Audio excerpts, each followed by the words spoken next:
Hi everybody, it's crazy, it's Monday, and it's time for the UPBGE video of the week. Now before I get started, gotta give a shout out to my trusted, cause you guys rock, to my crazy fam, I love you guys.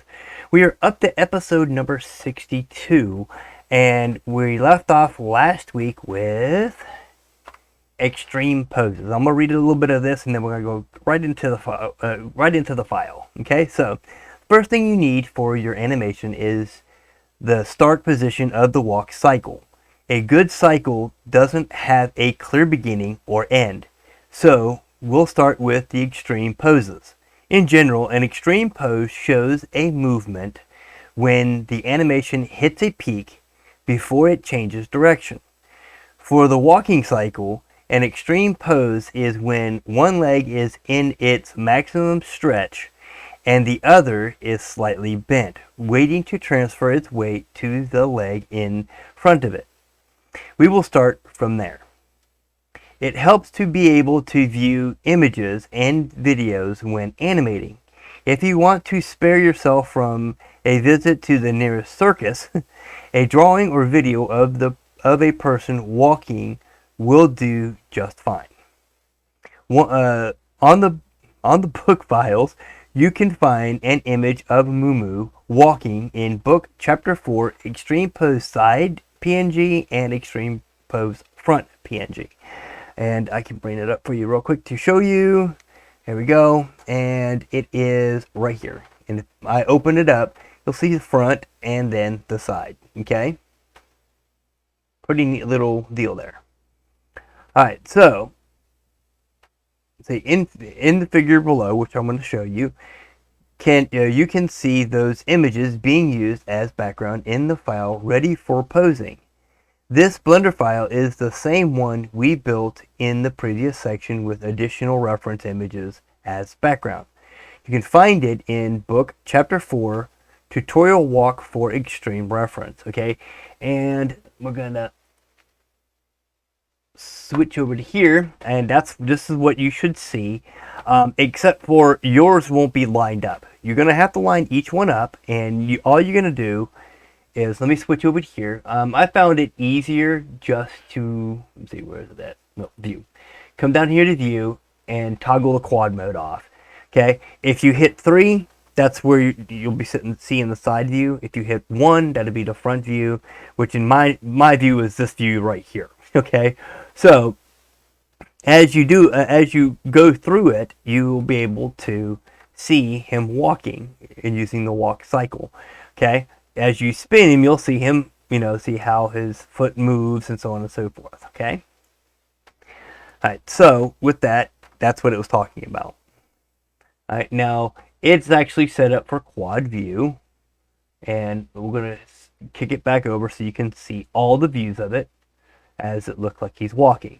It's best to do it in wireframe mode because it's really hard when you're trying to do it when you're seeing the actual image over the picture you want to try to make. If you're that good with it, cool. If not, okay. But for the most part, I usually do it in wireframe. Most people do, so that way they can see. And as you see in this one, I've got him all set up and ready to go. All you got to do is just line them up. Okay, now this one's different because it's backwards, but it's okay, don't worry about it. Whichever way you want to put it. And what it is I've got my arms different. I should have them back. I think I have them backwards. But that's not going to matter. You can do them that way. Okay, alright, so reference images. The reference images are used here in the background. If you prefer to see them on top of the view, you have two options. You can use the front option in the background images panel, or you can use empties instead. Add empties with the display type set to image. Place them in the desired location and lock their selection in the outliner. Okay, I don't know how to do that, so that might be another episode. I might play around with just like a little side episode or something. If you know something about it, then hey, drop it in the comments for me. Alright, so try to match your armature to the reference image. In the pose mode, move and rotate the bones around. You don't want to change the armature in edit mode. You do not want to be in edit mode because as you see, your character is doing this in edit mode. If you start moving them around in edit mode, it's not going to look right when you go into pose mode. Okay, so kind of keep that in mind. So pay special attention to the feet bones to make sure they are well planted in the ground. Okay, so make sure you got your feet looking like they're actually moving, like they're walking on the ground. Because if you just got them to where they're like this, and they don't look like they're touching the ground, they kind of look like he's walking on air. Okay, so you don't want that. Okay, after you are done with the initial pose, you can go for a bit of monkey see, monkey do. Follow the steps below. The explanation will follow. Alright, so change current frame to 1. So what we got to do first is we got to grab us our timeline.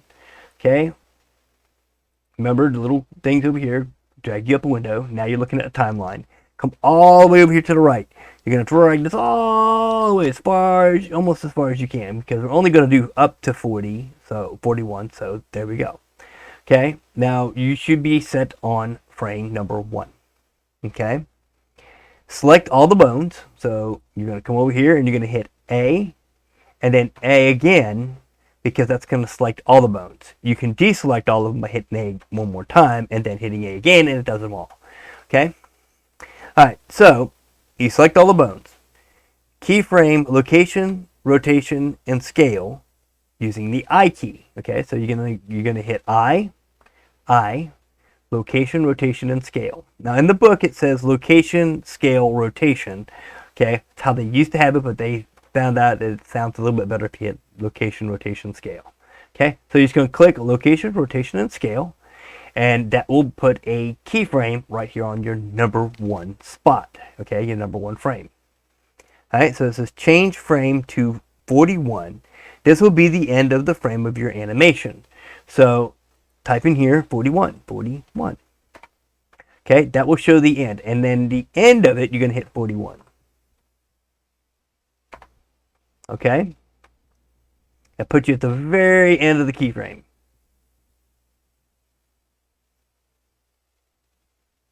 Okay, then you're going to go keyframe, location, rotation, and scale again with the bones still selected. So we're not going to, you shouldn't have unselected. If you did, just hit A again, and you should be able to have it selected. Okay, now you have your cursor down in here. You're going to hit I again, location, rotation, and scale. Okay, that's going to put you a keyframe right here at key 41. Okay, now you're going to change frame to 21, the half of the animation where the second stride begins. Okay, so you're going to type in here 21. It's going to put you in the middle basically in the middle of your animation. Copy all the bone transformations by using Control+C or the icon in the 3D view header. Don't know where I have never found that. If you know where that's at, let me know. I don't think I've ever found it, because all you got to select and pose and everything else. I might be in the window, maybe. No, I don't know. So you have to, if you find out, let me know. All right, but what we're gonna do is we're just gonna go Control+C, okay, which is the easiest way, shortcut key. Control+C. Now, as you see up here, it says copy pose to buffer. Okay, paste them mirrored. Okay, Shift Control+V, or the last icon in the 3D view header. Okay, so you're going to hit Shift Control and then V. As you see, your character now has flipped. The whole thing has changed. Okay, and guess what we're going to do? Yes, we are. We're going to hit the I key again, and then we're going to hit location, rotation, and scale. Okay, so that will put your keyframe right here in the middle. All right. Alright, in the F-curve editor, select all the bones and change extrapolation mode to constant. Okay, or you can hit Shift E or channel menu and extrapolation mode. Okay, so what we got to do now is we got to go to the dope sheet. Oh, I'm sorry. Yeah, it's either dope sheet or yeah. You can do it either one. You can do dope sheet as well. Okay, because this gives you your action editor. You can go your channels here. Okay. but we want to go to F curve, so we're going to go to graph editor because you got your F curve right here. Okay, make sure it's not on driver, and then you're going to come here to channel. Okay, and then you're going to extrapolation mode right here and constant. Okay, or you can hit Shift E. Okay, very simple. Okay, what that does is it's going to make it play over and over again forever. All right. What we just did was first define the animation length for 40 frames, 1.3 seconds at 30 frames per second, for one complete set of 2 strides. The first and last frames need to match, so we copy the transformation of the bones over frame 1 to 41. You can copy them in the dope sheet editor as well. Okay, so if you come over here and go to dope sheet, you can actually copy them and copy this line here and just move it over, and this is your center one. Okay, all right, you can see, I just said that we copied the to frame 41 and not to frame 40 because we don't want a duplicated frame in the animation. We want the transition from the last frame 40 to the first frame 1 to be the same as from the last frame 40 to the next frame 41, which is outside the loop range. Okay. The extreme poses for the left and right strides are flip copies of each other. If you named your bones properly, as we did using .L and .R for symmetric left and right bones respectively, you can mirror copy / paste them. Therefore, in the middle of your animation, frame 20, we place a copy of these poses. Now we got it set at 21. I don't really think it matters. Okay. Finally, the change in the extrapolation mode ensures that the frames behave as if they were copied over and over in the dope sheet. The handlers of the initial frames change with the handlers of the final frames and vice versa. In the render panel, in the properties editor, you can set the speed to 30 frames per second. Okay, so I gotta actually pull one over here. Whoop. Okay, we're gonna call that properties. Where are my properties? There we go. Okay, we are already in render. Make sure you go to the little camera. Okay, and right down here where it says refresh rate, you're gonna type in 30 frames per second. Okay. The playback range 1 to 40 can be changed in the timeline editor or in the same render panel if you switch the render engine to Blender Render. With this set, you can play back Alt-A your file to see the 2 extreme poses alternate over time. Before finishing, go to the dope sheet editor, switch the dope sheet to action editor. So let's go. So we got it at, instead of dope sheet, because a lot of times it's just sits like this. You're going to come here and hit action editor, and you're going to change this from that to walking, because that's what your character is doing. Okay. Now, if we go into Blender mode, just Blender Render, okay, and let's switch just quickly to the timeline. We want to put end keyframe down to 40. Okay, so it's going to throw it off over here because it's going to end at 40, but you don't want that to end on that, okay, because it'll get that jerk and it's just kind of a pain in the butt. All right, back to the dope sheet. All right, so if right now if I hit play, okay, which is Alt A, I believe. Yeah, Alt A. If you hit Alt and A, your character is going to run. Okay, and it'll do that forever. Forever and ever and ever and ever, no matter which way you turn them. Okay? Whichever way you turn him. See? He's going to keep running. Okay? Hit escape to stop. Alright, so kick it back over to Blender game. Okay, that's just so you can test it out. Okay, because that's what the animation is going to do when you put it into your logic bricks underneath the action. Okay, action actuator. Okay. The final file can be found in book chapter 4 tutorial walk 5 interpolation mode.